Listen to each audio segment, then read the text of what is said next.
প্ৰণাম জনাইছোঁ আৰু তেখেতৰে এটা কবিতা পাঠ কৰিবলৈ লৈছোঁ। কবিতাৰ শিৰোনাম কয়লা। মইটোৰ মুক্ত বাসনাত কদা মোৰ অস্থিৰ জীৱন, লক্ষ্যহাৰা দৃষ্টি তাৰ বাস্তৱৰ সংঘাত আৰু সংসাৰৰ প্ৰতিঘাত। মুৰ্মুখৰ প্ৰাণায়ো মই খনিৰ বনোৱা, দয়া মায়া ক্ষমা মমতাৰ মোৰ দুখীয়া সংসাৰ।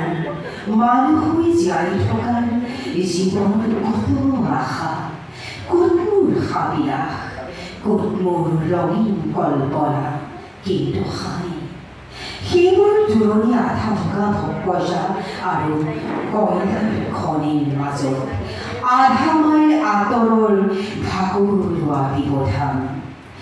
জীৱনৰ প্ৰতিদিন পুৱা যোৱা আৰু সন্ধ্যা ঘূৰা সংক্ৰামক ব্যাধি। অতীত বৰ্তমান আৰু ভৱিষ্যত জুৰি নিশ্চল গতিয়ে মোৰ জীৱনৰ গঢ়িছে কবিতা কৰুণ কৰ্কশ।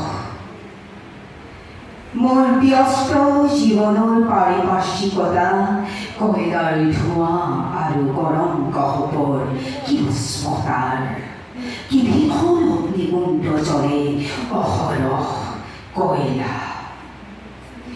মোৰ ভক্ত অভিচাৰা কলা কলা দাগ, অন্তৰৰ ৰঙা শোণিতৰ পৰিচিত যেন মৰি যোৱা নিষ্ক্ৰিয় চাতৰা।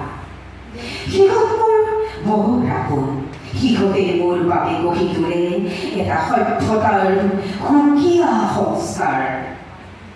তাত নাই সীমাবদ্ধ জীৱনৰ নিষ্ঠুৰ মৃত্যুৰ, হাঁহি আৰু প্ৰত্যাশৰ ভয়াদ্ৰ বিদ্যুৎ।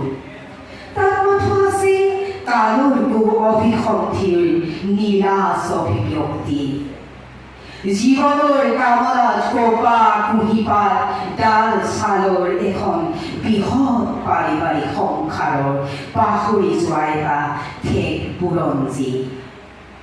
ধন্যবাদ।